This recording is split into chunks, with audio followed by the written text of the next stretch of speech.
શું તમે જાણો છો કે એક એકલું વિટામિન તમારી સ્કિન, તમારા વાળ, તમારા દિલ અને અહીં સુધી કે તમારા મગજને પણ ઘડપણ સુધી જવાન રાખી શકે છે? જી હા, હું વાત કરી રહી છું વિટામિન ઈ ની. આજે હું તમને જણાવીશ વિટામિન ઈ થી મળતા 9 ચમત્કારિક ફાયદા, તેને કઈ વસ્તુઓમાંથી મેળવવું અને સૌથી જરૂરી કે આ લોકોએ આ બિલકુલ ના ખાવું જોઈએ. પહેલો ફાયદો, આ શરીરમાં ઓક્સિડેટિવ તણાવને ખત્મ કરે છે, જેનાથી ઘડપણ જલ્દી નથી આવતું. બીજો ફાયદો, આ તમારા દિલ માટે વરદાન છે. આ બેડ કોલેસ્ટ્રોલ અને બીપીને કંટ્રોલ કરીને બ્લોકેજ રોકે છે. ત્રીજો ફાયદો, જો તમને ફેટી લીવર છે તો આ લીવરમાં જમા ફેટને તેજીથી ઓછું કરે છે. ચોથો ફાયદો, મહિલાઓ અને બાળકીઓને પીરિયડ્સ દરમિયાન થતા પેટના દુખાવામાં આ ખૂબ જ રાહત આપે છે. પાંચમો ફાયદો, આ સ્કિનમાં કોલેજન વધારે છે, જેનાથી ચહેરા પર કરચલીઓ નથી આવતી અને વાળ મજબૂત થાય છે. છઠ્ઠો ફાયદો, આ તમારા મગજની યાદશક્તિ વધારે છે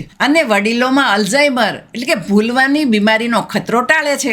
સાતમો ફાયદો, આ વડીલોના હાડકાં મજબૂત કરે છે અને ઇમ્યુનિટી વધારે છે. આઠમો ફાયદો, પ્રદૂષણના આ સમયમાં આ તમારા ફેફસાને ઇન્ફેક્શન અને અસ્થમાથી બચાવે છે. નવમો ફાયદો, આ પુરુષો અને મહિલાઓ બંનેમાં ઇનફર્ટિલિટી દૂર કરે છે, સ્પર્મ કાઉન્ટ વધારે છે અને હોર્મોન્સને યોગ્ય કરે છે. હવે સવાલ એ છે કે આ મળશે ક્યાંથી? રોજની 1 ચમચી વ્હીટ જર્મ ઓઇલ લેવાથી દિવસભરની જરૂરિયાત પૂરી થઈ જાય છે. આ સિવાય તમે શેકેલા સૂર્યમુખીના બીજ, બદામ અને મગફળી ખાઈ શકો છો. શાકભાજીમાં બ્રોકલી, પાલક અને ટમેટા તથા ફળોમાં કીવી, કેરી અને એવોકાડોમાં વિટામિન ઈ ભરપૂર માત્રામાં હોય છે. હવે સૌથી જરૂરી વાત, ખાસ સાવધાની, જે લોકો લોહી પાતળું કરવાની દવા લઈ રહ્યા છે, ગર્ભવતી મહિલાઓ અને નાના બાળકો આને ડોક્ટરની સલાહ વગર બિલકુલ ના લે.